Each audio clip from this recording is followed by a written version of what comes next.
այս պահին տնտեսական վնասները այնքան են մեծ չեն, որովհետև Հայաստանի եւ ճիշտ անմիջական հարևան է Իրանի Իսլամական Հանրապետությունը, բայց մեր առևտրաշրջանառությունը այնքան է մեծ չի, հիմնականում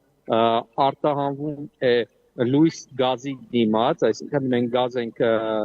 ներմուծում, լույս արտահանում ենք, ճիշտ այս վերջին ժամանակահատվածում ընթացքում առևտրաշրջանառությունը ակտիվացել է, հատկապես որ Իրանի Իսլամական Հանրապետությունը դարձել է BRICS+ անդամ պետություն, իսկ BRICS+ անդամ պետությունները եւ ԵԱՏՄ պետությունները, իսկ Հայաստանի ԵԱՏՄ պետություն, անդամ պետություն է, ունեն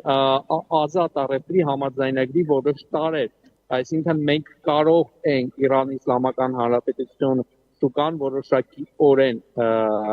ներկայացնել մեր ապրանքները, որը երևում է որոշակի օրինակ կա, եւ մեզ ասպես ասած լուզված եւ թույլ բացկաց չի տալիս, որտեղ մենք պիտի դիվերսիֆիկացնենք մեր արտահանման շուկան, իսկ առաջին դիվերսիֆիկացման ուղին դա միջին արևելքն է, այսինքն եթե օրինակի համար Սիրիայի չքանդվեր, Իրաքը չքանդվեր,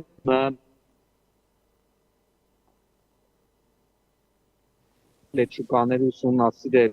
այս բանը ճիշտ է, այդ ուղղություններով ծխախոտի մեծ քանակություն ենք արտահանում, բայց մեզ իրականում ձեռք չի տալիս, որպեսզի այսպես ասած այդ մեծ տնտեսական վնասներ գրի Պարսկաստանը։